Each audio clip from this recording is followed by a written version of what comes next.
Welcome to Criminologist. In this gripping episode, we delve into the tragic case of Marissa Shen.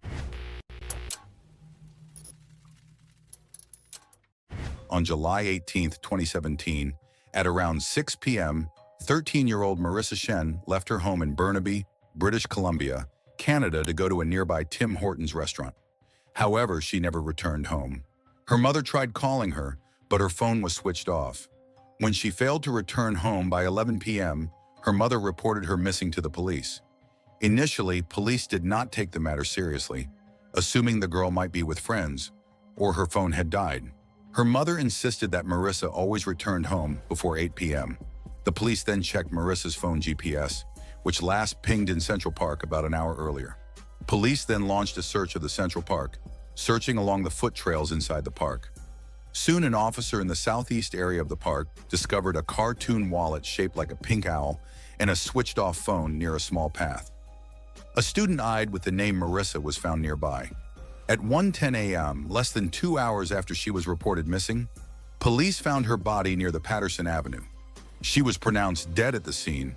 She was wearing the same clothing that she had been wearing earlier that day. An autopsy revealed that Marissa had been sexually assaulted and strangled to death. The police later classified her death as a homicide by a random attack.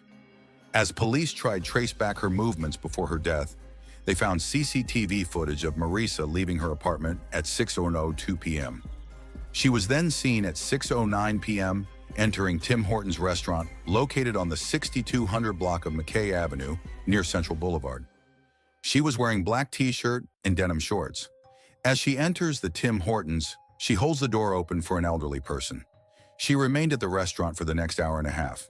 She was captured leaving the restaurant at 7:37 p.m. Before she exits, she places her plastic iced coffee cup into the recycling bin and her garbage into the waste bin. Marissa was then seen heading towards the Central Park. The murder of the young girl within a large city park became top priority case for the police. Investigators interviewed more 2,000 people and followed several leads. Despite an extensive investigation, no one was charged. Then on September 7, 2018, police announced that they had arrested a man in connection with Marissa's murder. 28-year-old Ibrahim Ali was charged with the first-degree murder of Marissa Shen. Using the DNA found on Marissa, authorities used DNA phenotyping to determine that the girl's killer was likely a man of Middle Eastern descent. DNA phenotyping, also known as snapshot DNA, is a technique where scientists analyze DNA samples to digitally reconstruct the facial features of a perpetrator. This includes details such as hair color, height, ethnicity, gender, and even facial structure, aiding in the identification of the suspect. According to the genetic phenotype analysis, the perpetrator in Marissa's case was estimated to be between 25 and 35 years old, with dark hair, matching eyebrows, light brown skin, a slender face, a long nose, and a distinctive groove on the chin.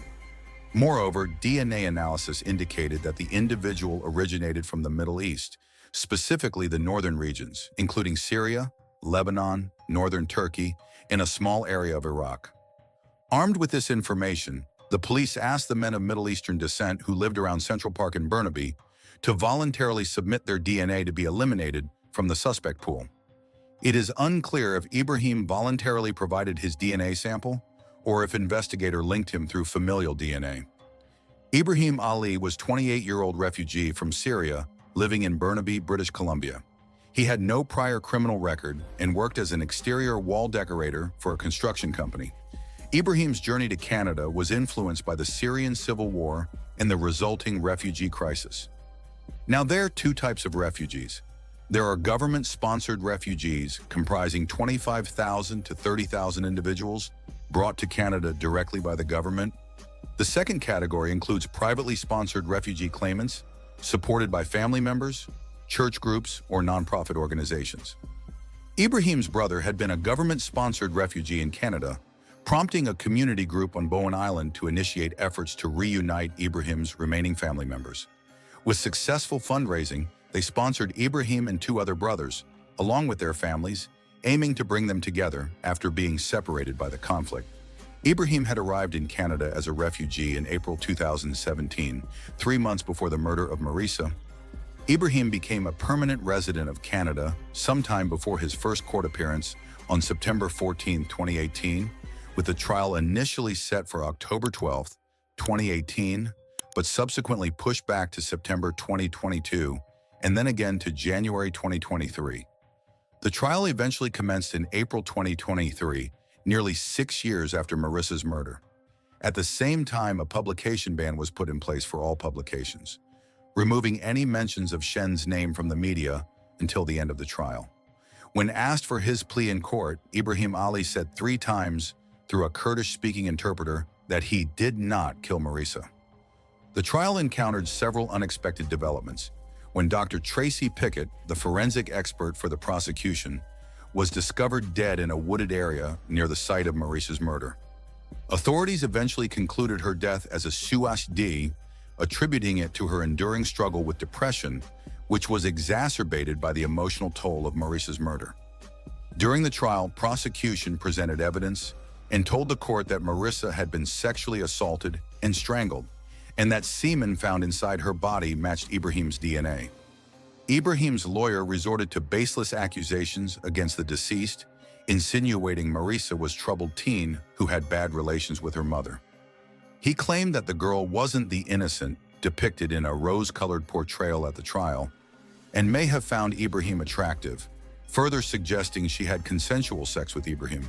He even claimed that after consensual sex, Ibrahim left, and that someone else may have murdered Marissa. These unfounded allegations sparked outrage. The girl's brother accused Ibrahim's lawyers of dragging his sister's name through the mud. The defense attorney claimed that he had received death threats, presenting letter and a voicemail threatening to knock lawyers' teeth out. And as for his client, Ibrahim Ali, the anonymous caller says, "I'm gonna cut him." The lawyer had asked the proceedings be moved to a secure courtroom in light of what he said was a litany of death threats against defense lawyers and their families. However, the judge said he didn't know if another court was available, and the move didn't take place. Days after the trial ended, Marissa's father was arrested by the Vancouver Police Department for allegedly bringing a loaded Glock pistol to the courtroom on the last day of the trial with the intent to kill the defense counsel. The father was later released, pending further investigation by the police. Ibrahim Ali was eventually found guilty of first-degree murder. However, his sentencing is yet to be taken place. Although a first-degree murder conviction in Canada carries a mandatory life sentence without the possibility of parole for 25 years. If you found this story compelling, please like, share, and subscribe for more true crime stories from Criminologist. Hit the bell icon to stay updated on our latest videos. Thank you for watching, and stay safe out there.